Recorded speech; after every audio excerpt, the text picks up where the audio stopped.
Hey, welcome back to the square spiral garden. A lot has changed since the last time I got to make a video. So I have trimmed the grapevines, and I'm gonna trim more because these vines are gonna be gone, and I want to start from the base here and let them grow up more exactly on this trellis. So I'm gonna have to clean off that trellis. We've had some beautiful flowers recently. The red buds are about done blooming. The dogwood is just starting. That's a Kusa dogwood there. We've had the paper whites and the strawberries blooming in the garden. Look at this, isn't it gorgeous? And one little tulip there.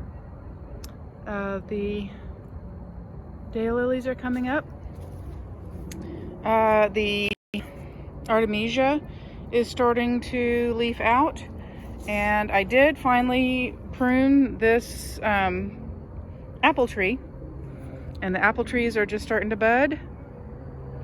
So he had all kinds of branches that were up and rubbing against each other, and I feel like it's much better now, much cleaner looking now.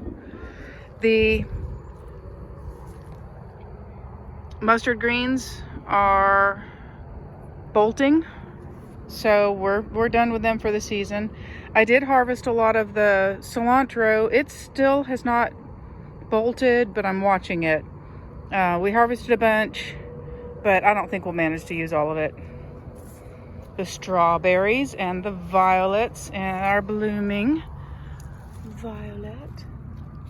The strawberries are looking really good, so I'm glad. I've put in a lot of compost pits in this area over the last few months.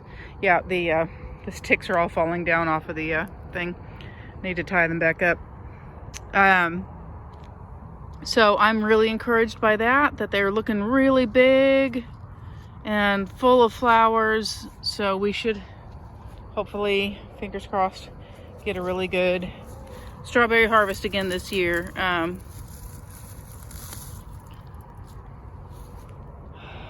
And I think I need to pull that mullein out because it really does not belong in the strawberry patch. Speaking of pulling things out, all these weeds. This is I think the whatever the super poisonous one is. But yeah, the paper whites have been delightful. Here's the other little apple tree, leafed out. It's ironic, the one that's in a more protected spot leafed out before the one that's in a less protected spot. So the Cortland has come out before the Arkansas black. My peonies looking really good, and this is, I think, their 5th year. And of course the first year I thought they were goners. I didn't think they made it through the first year. Got the phlox over there, has not bloomed yet. The mugwort is like a blanket. It's just crazy, and I'm going to be pulling that out eventually, but I have obviously not done that yet. No sign yet of the Jerusalem artichokes that are here. I don't think that's the artichoke. I think that is the Asiatic daylilies. The garlic greens have been doing really well. I've eaten a lot of those lately, especially. It's nice that they come up just about the time that these guys bolted. So I've got a different source of greens now. So there's more of the garlic greens, and my mustard greens have bolted finally for real. The ones over there and these here. So I'm going to collect seeds. I keep finding more of the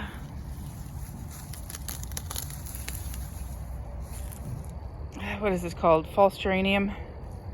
Keeps coming up in my beds. Oof. Yeah, got it. Got some henbit here. Henbit, and I think this is speedwell. More henbit. More false geranium. Henbit is edible.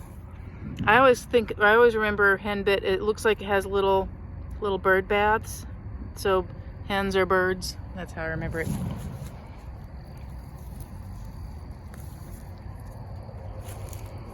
Okay, I don't need to bring you along while I go weed. So I did have the black tarp over here that I used to protect this bed when we had the polar vortex. But it's now going to solarize an iris bed. So I'm thinking I need to get something planted here. I've got our violets and wild strawberries. I'm really hoping that the runner beans come back this year. They're supposed to be perennial, but I don't know. That is the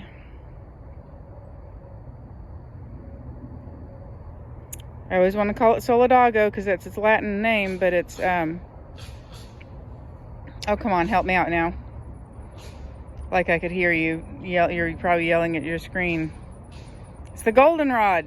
That's goldenrod. I'll have to pull that out again. I love goldenrod, and it is a wonderful for pollinators, but it will eat your garden. So, blueberries. Blueberries. Now, last year we got none of the blueberry harvest because birds found them.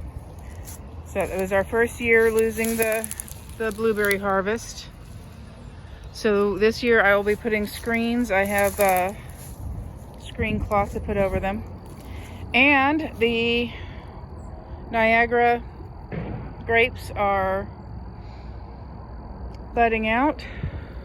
Now this is slightly more protected. This is the southern face. So they come out before that one does. That one runs north and south, but it's easternmost and it's slightly less protected. We also have the trillium coming up. This is native flower. So pretty. And we have asparagus. Oops. I let him go a day too long. Take him in and eat him.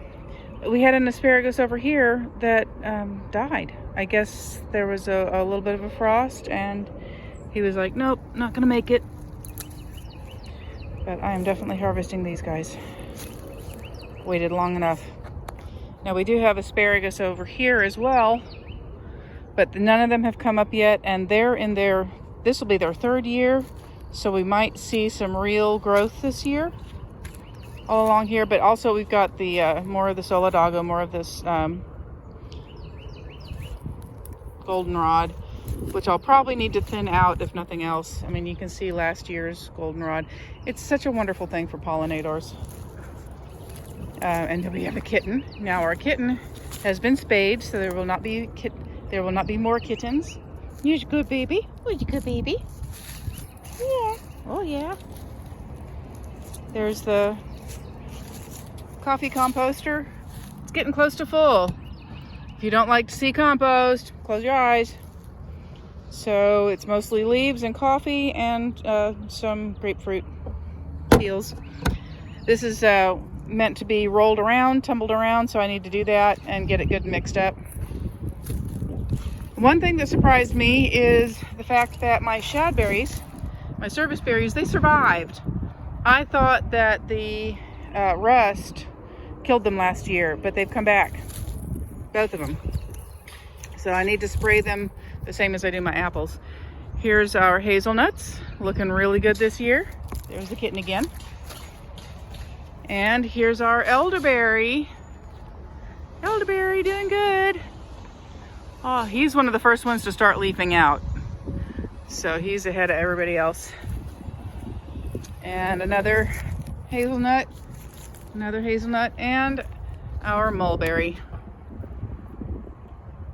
Now that mulberry, that is a grove of mulberries over there. I tried to get people to come and get some of them because I didn't realize how big they were going to get. Now we have 5 mulberries that are just gonna like crowd each other. But I also want to show you guys, step across here. This is one pear tree here, and my other pear tree over here, and my kitten again.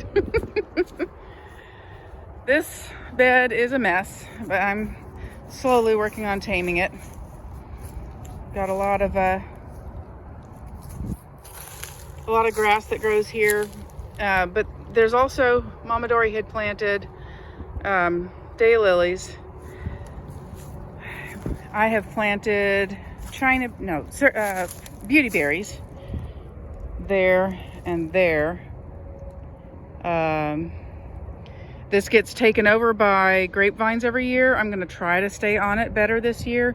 But here's my other pear tree, and you see how it leans. It leans because it got completely covered by grapevines last year. I did nothing about it. So it survived. I'm very impressed. And those are paper whites and daffodils that I planted around the base in the hopes of keeping nasty bugs from climbing up our pear tree. There is also, that was a